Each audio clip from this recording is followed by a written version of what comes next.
If you think the law is more important than kids getting fed, then please go ahead with your decision, but I am not going to shut the salon.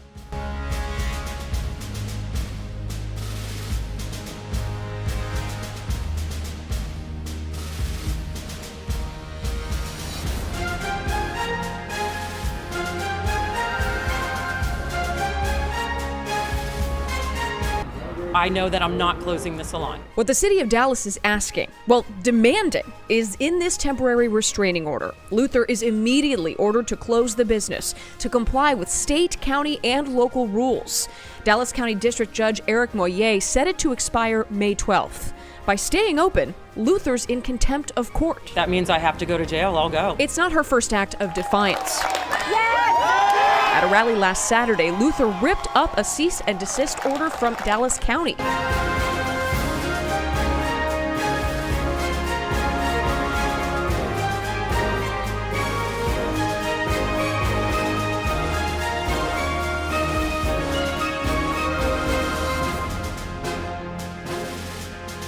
Sit down and be quiet. I am not through speaking. Do not say another word while I'm speaking, and you will not interrupt me again in this court.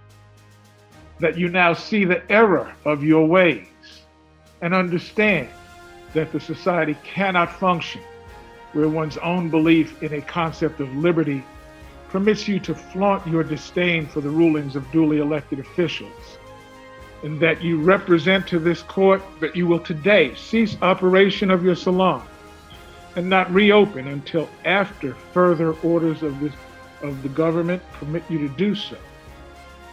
This court will consider the payment of a fine in lieu of the incarceration which you've demonstrated that you have so clearly earned.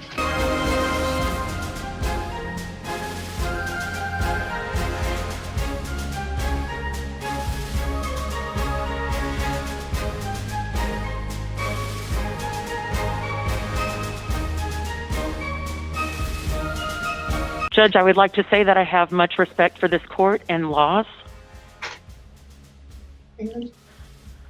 and that I've never been in this position before, and it's not some place that I want to be. But I have to disagree with you, sir, when you say that I'm selfish, because feeding my kids is not selfish. I have hairstylists that are going hungry because they'd rather feed their kids. So, sir, if you think the law is more important than kids getting fed, then please go ahead with your decision, but I am not going to shut the salon.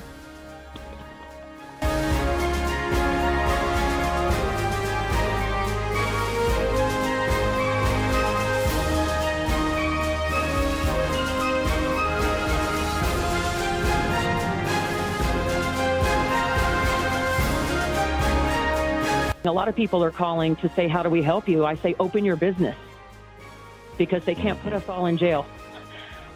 So we all have to stand up. Now's the time for us to stand up, because if we don't take back our civil liberties right now, I don't know when we ever can. What about the people that would say that you're being irresponsible, because we're in the middle of a pandemic? Well, I would say if they have seen the real science and not, the fake news, they would understand that we're going above and beyond any guidelines that the CDC is giving as far as sanitation, because hairstylists already have that knowledge.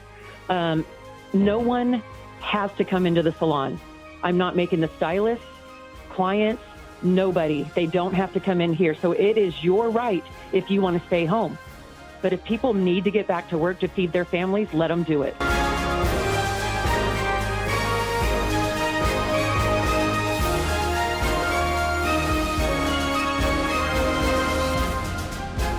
Is that allowed? I mean, I don't know where, I'm not that familiar with the Texas legal code, but is there a law in Texas that says you have to grovel before morons who are wearing robes? Is that part of the law there, or is that just something he made up from the bench? I appear before a lot of judges, Tucker, so I can't say that too much, but I can tell you that I've never seen that. I've never seen it. And I've had judges that are mad at me, but I've never had a judge say, you must admit how selfish you're being in order to for me to grant you mercy. He didn't have to do that. He could have said, look, I know you're just trying to earn a living, but I've got to enforce the law. So I'm going to hit you with $500 a day, and let you go. He could have done that, but that wasn't what he wanted. He wants the contrition. He wants that apology.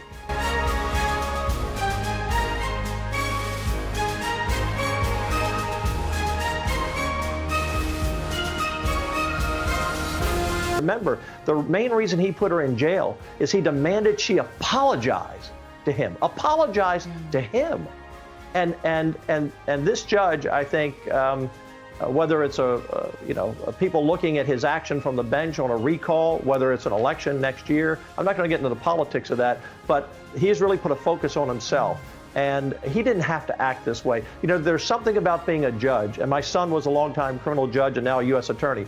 My son was a tough judge, Harris, but he also knew when it was time for mercy and understanding.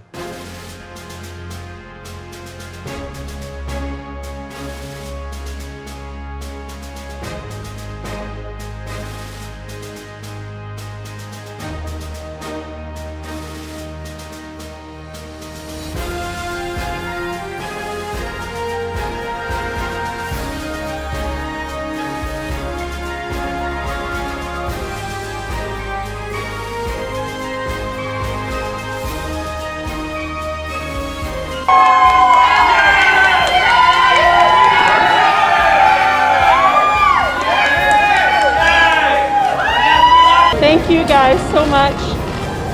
I'm a little overwhelmed and I don't want to scare the kids. I'm okay, but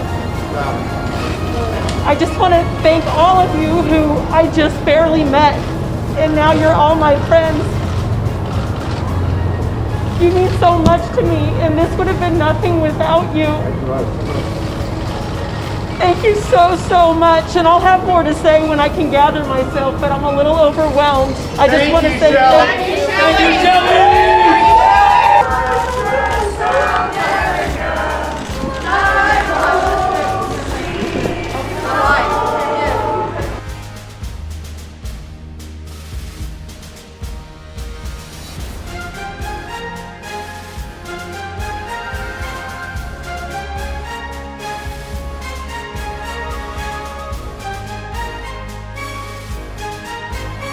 What we don't support the random jailing of, for example, the woman who's now a household name, Shelley Luther, who I think people have raised about $500,000 last I checked, I guess for her and for others, because that just strikes people as an unfairness on top of an injustice and wrapped around inequality. I mean, here's somebody who's said to the judge, no, I wouldn't apologize because I need to feed my family.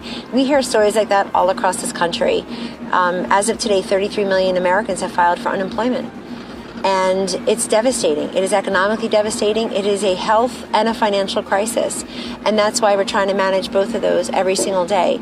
So Governor Abbott is one of the governors who said he has a plan. He presented that plan to us. He's discussed the plan with the president and members of the task force. I know that is fact, where he has said, here's what we're going to do. It's a very big state, obviously. It's had different levels of infection in different places. But the great news is that we know there's we have excess ventilator capacity now. We have PPE capacity. We have ICU bed capacity. That's going to be a big piece of places being able to reopen. That, God forbid, if there's another outbreak, a major surge in an area, that the equipment, the devices, the personnel, the health personnel is there and available. That's been a big piece of this. But I also would remind you, I'm not, without speaking about Texas or any particular state or an area within a state, I would tell you that there's been discussion too that it's not even possible for some states to come down in the 14-day trajectory downward because they never surged, thank God. They've been almost like a flat line all along. And that's a number of states. If you didn't catch it, it's worth reading this op-ed in the Washington Post yesterday, the day before, by 5 Midwestern governors. They wrote an op-ed about how they never fully shut down their state, because I know Kim Reynolds in Iowa was in there and Pete Ricketts in Nebraska and some others. They didn't do that. And I would also remind us that a lot of essential workers never stopped working. So in some places, I listened to one Republican governor last week. He said to the president, vice president, look, 93% of my state was always open. It's the 7% that wasn't critical infrastructure, that was sort of high risk, close contact, bars, restaurants, salons. I think that's why you keep hearing about bars, restaurants, salons, and the like. Concerned with every single death. We will always feel that way.